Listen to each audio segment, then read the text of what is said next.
Good morning, good evening, friends. Welcome to my channel Ek Kitab Se Ek Moti, which in English means a pearl or gem from one book.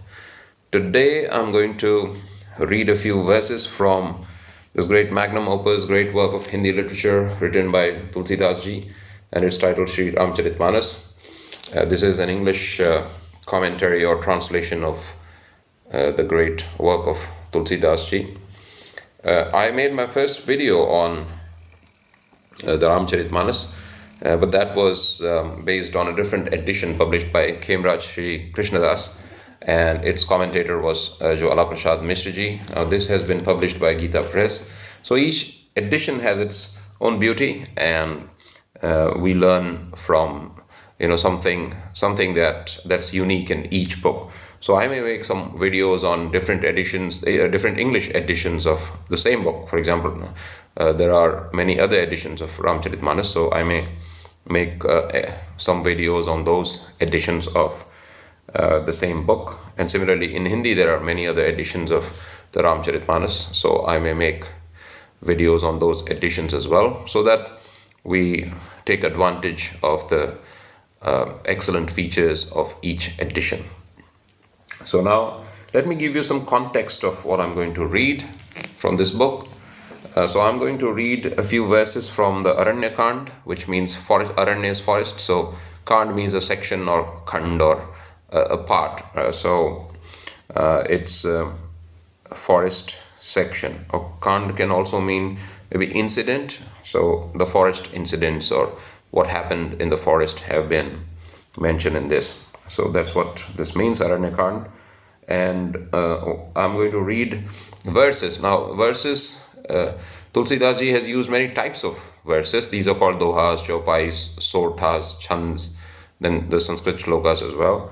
I'm going to read a few verses that can be considered dohas, which are couplets, which can be called couplets in English, and the chaupais, which can be called quatrains in English. And that's how Mahatma Gandhi calls these verses in his autobiography when he talks about how this book, the Ramacharitamanasa, influenced him in his childhood. That's a great incident. I think I have made a video on that. If not, I may make another video on Gandhiji's love of the Ramacharitamanasa and how he used to quote Tulsidas ji often in his speeches and in his books.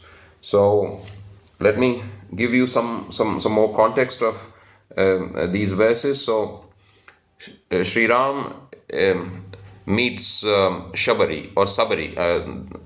Tulsidas ji uses the pronunciation sir, the sound sir here. So you can call the great devotee of Ram, you can call her as Sabari or Shabari.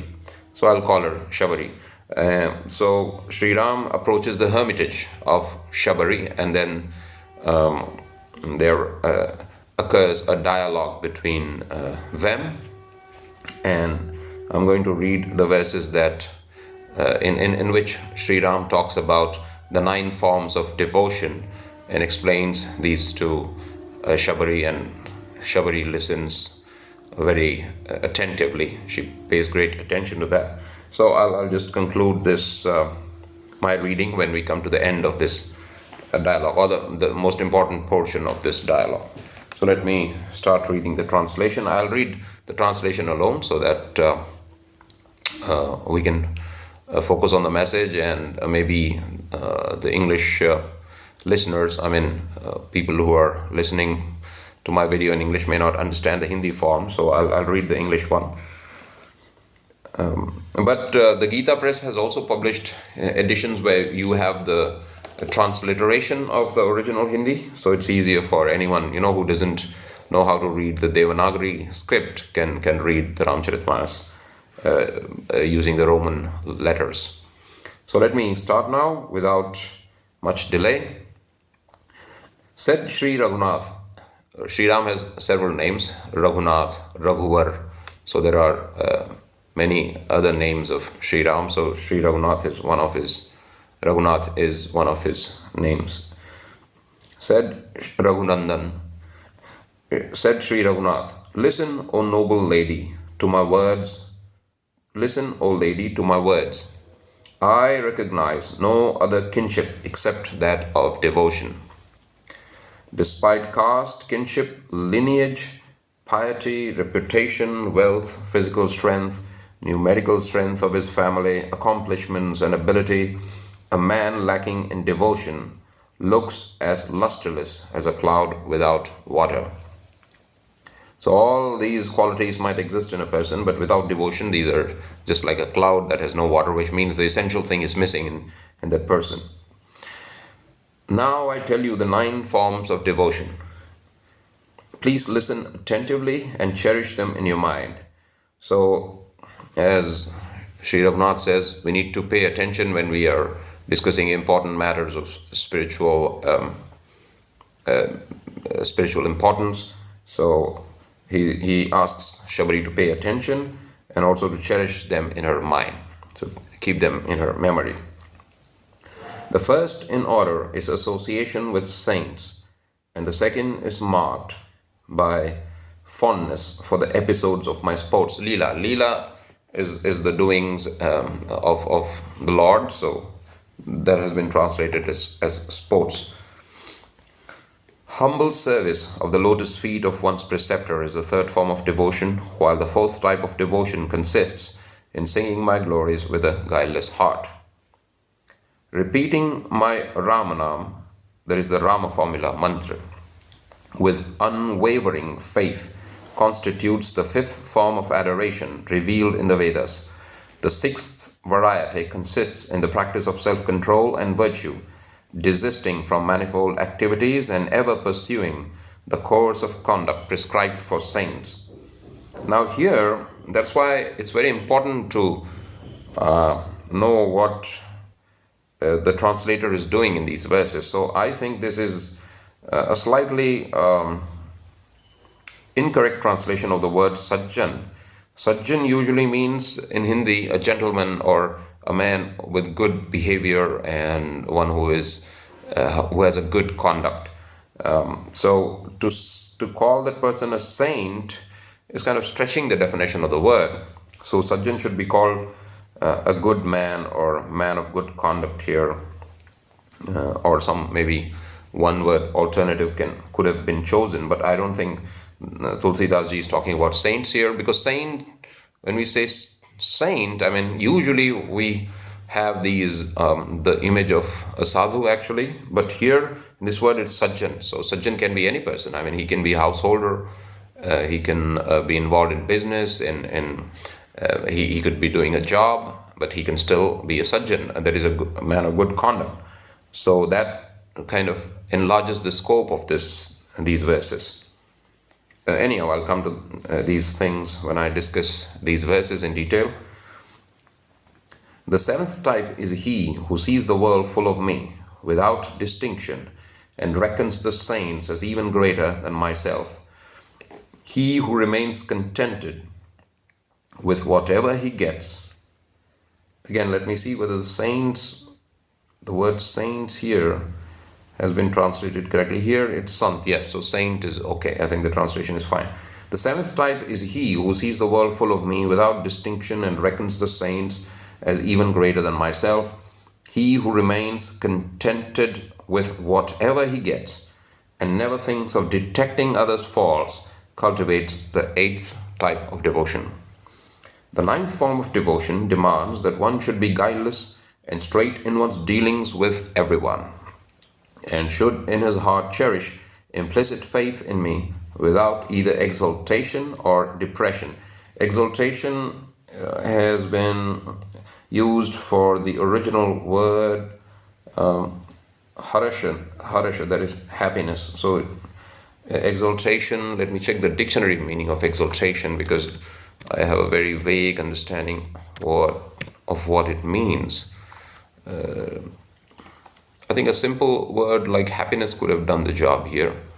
The act or condition of rejoicing greatly. That's the meaning of it. Exaltation or exaltation. These both pronunciations are fine. Exaltation or exaltation. Egg or ek. Both sounds are okay. So the ninth form of devotion demands that one should be guileless and straight in one's dealings with everyone, and should in his heart cherish implicit faith in me without either exaltation or depression.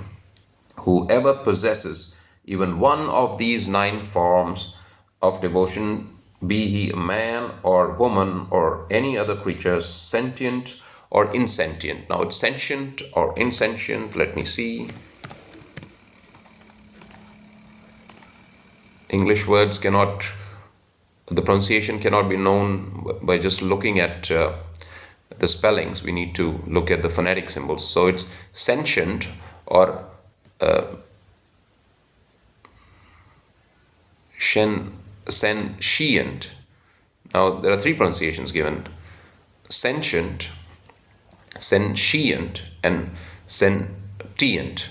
That's how I pronounce sentient, but sentient is the standard form, it seems. Sentient. So it means having sense perception or conscious experiencing sensation of feeling. Basically, conscious beings. Sentient or insentient is most dear to me.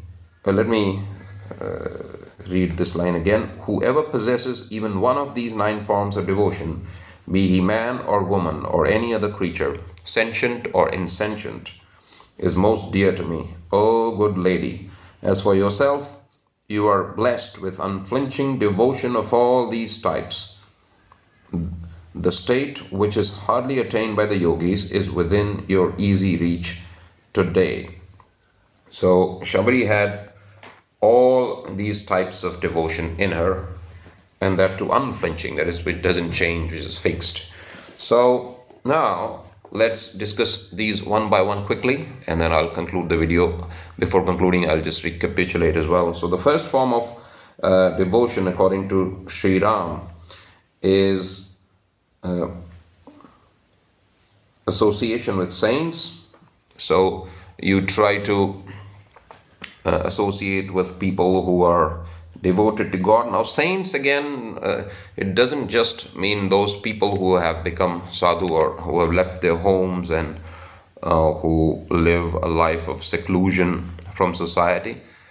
Even people who are householders can be saints, because the person, whether the person is a saint or not, can be determined by the conduct of that person instead of by how that person looks or what he wears. So that the scope of that word is larger here. It cannot be confined to just people who have left their homes or who live secluded lives. A saint is anyone who has good conduct and who is devoted to God.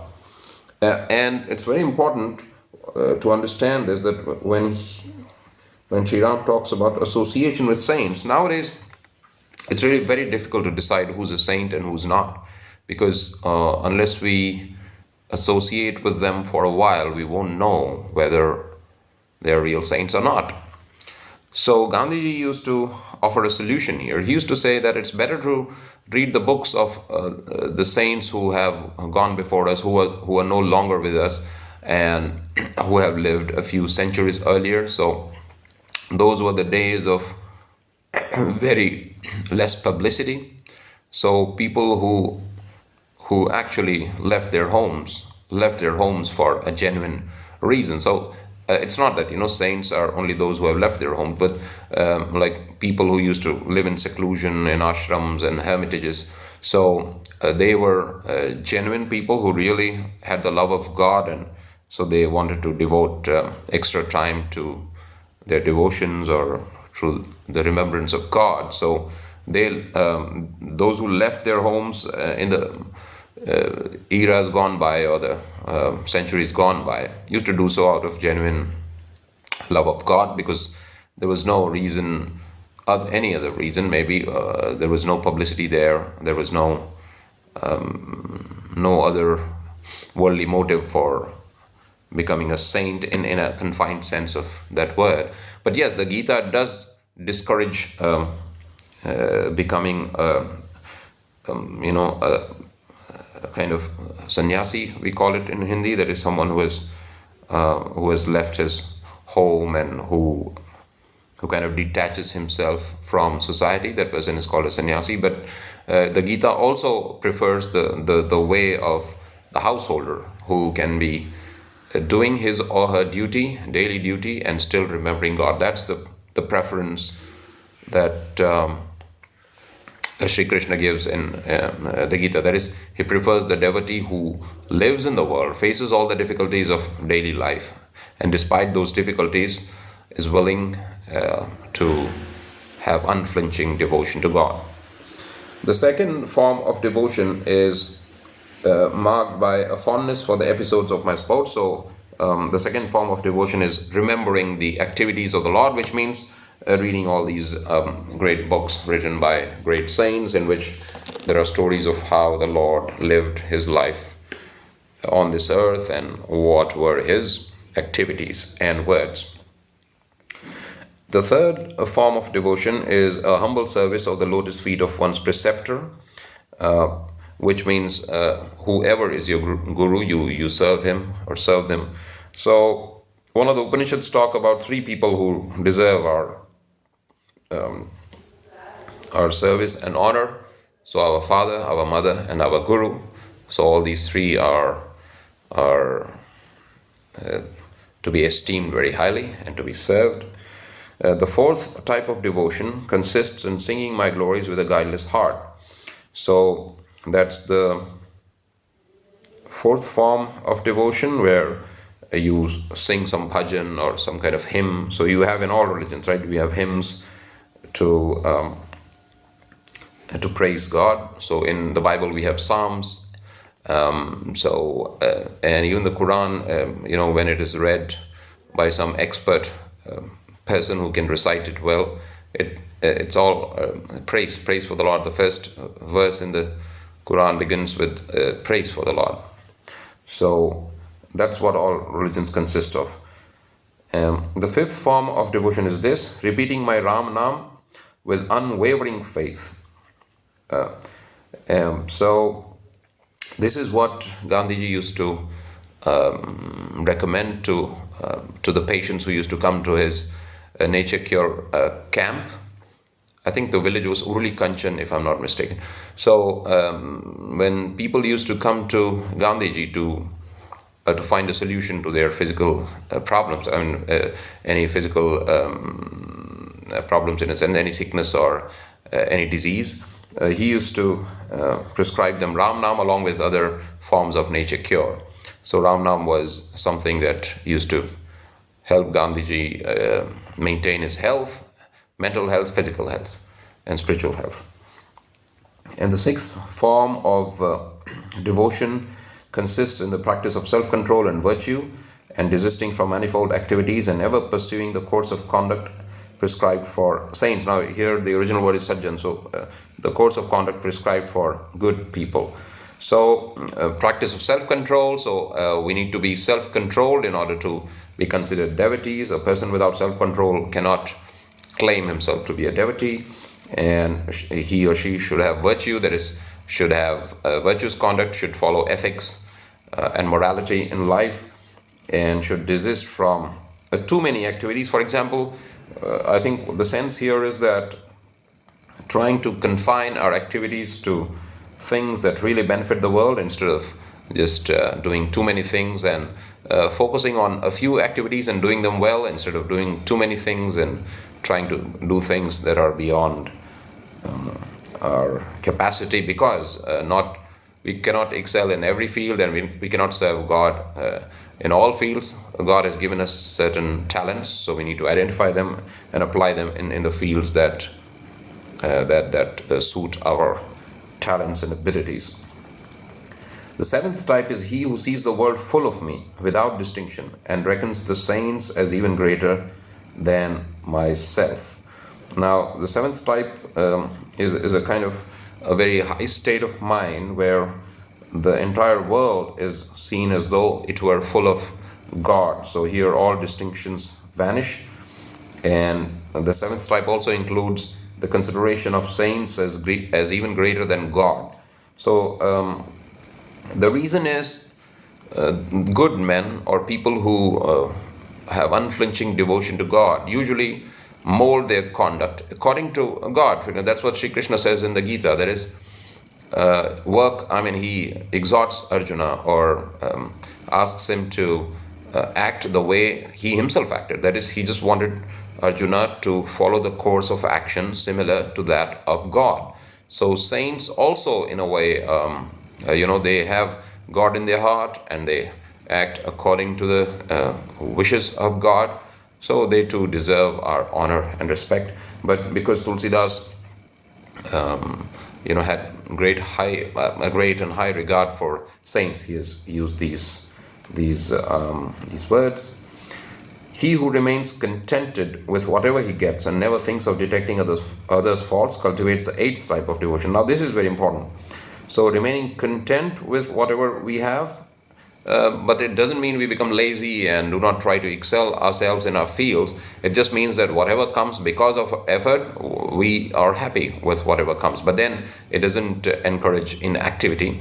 It just means that do whatever you can in order to do well in your field, so that God is glorified and you use all your potential for the glory of God. But then you use all your potential. It's not that we have to sit without any action and become inactive and lazy. It means act with your full force and full talent and ability, but then whatever you get because of those actions, you'll be happy with that.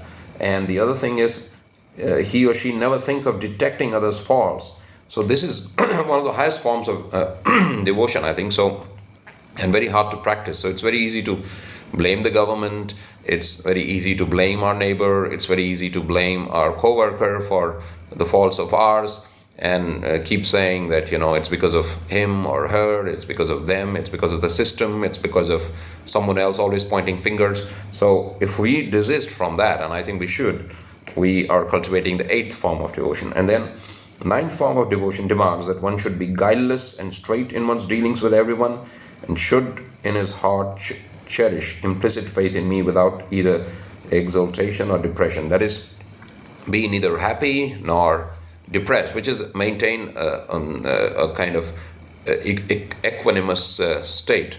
So I'm just checking whether the pronunciation is right. It's equanimity, actually. So let's check the pronunciation of equanimity. So yeah, equanimity. So equanimity is the pronunciation, or equanimity. So the quality of being calm and even-tempered composure. So this is what I meant. So one should maintain the state of equanimity, that is the quality of being calm and even-tempered and being composed. So whatever happens, just be composed, neither be extremely happy nor not depressed. And be guileless and straight in one's dealings with everyone. Any crooked fellow cannot claim to be a devotee of God, so we should not say one thing and have something else for others, in our heart. So whatever we are inside is what we should show outside. So that's what Sri Ram is trying to tell Shabari here. Whoever possesses even one of these 9 forms of devotion, be he man or woman or any other creature, sentient or insentient, is most dear to me, O good lady. So even if you possess one of these forms, you are most dear to the Lord. As for yourself, that is, now he is referring to Shabari, you are blessed with unflinching devotion of all these types. The state which is hardly attained by the yogis is within your easy reach today. So Shabari had all these 9 forms of devotion. So before I recapitulate, let me mention this one thing that I had in mind. So all these forms of devotion, somehow or the other can be categorized under thoughts, words, and deeds. So if we think the right thoughts and do the right deeds and speak the right words, then we can be considered a great devotee of the Lord. So singing praises of the Lord, that's using our words, chanting the name of the Lord, Ram, Ram, Ram, or any other name that you prefer.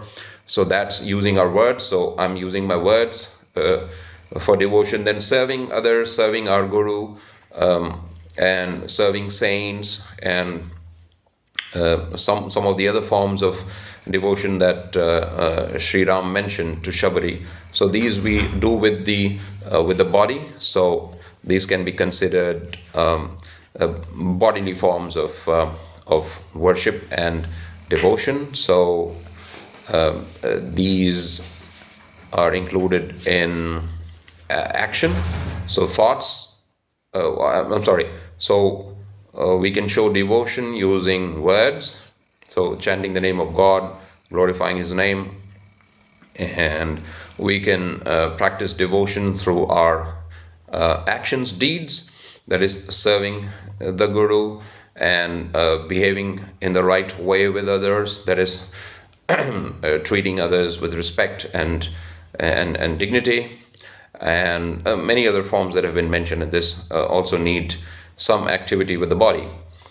And the other thing is mental devotion. That is, you think of the activities of God. You don't try to detect the fault of others. These are done mentally, right? I mean, in the mind, you don't have any negative things for others. So, to recapitulate, Sri Raghunath talks about the 9 forms of devotion in this in these verses that I selected today, and these 9 forms relate to a disciplining of our thoughts, words, and deeds. So some of these relate to the chanting of the name of the Lord and praising Him. Some of these relate to maintaining a state of mind that's calm and composed. Some of these relate to the mind where we do not detect others' faults, and we think of the glories of God and His activities.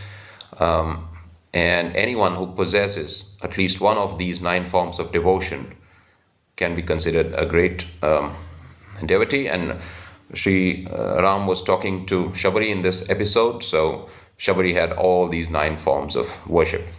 To know more about the other forms of worship that have been mentioned in the Ramacharitamanasa, and to know about the different aspects of devotion, just buy this book and read it, and this will enhance your life and make it much better than what it is now. So thanks for watching this video.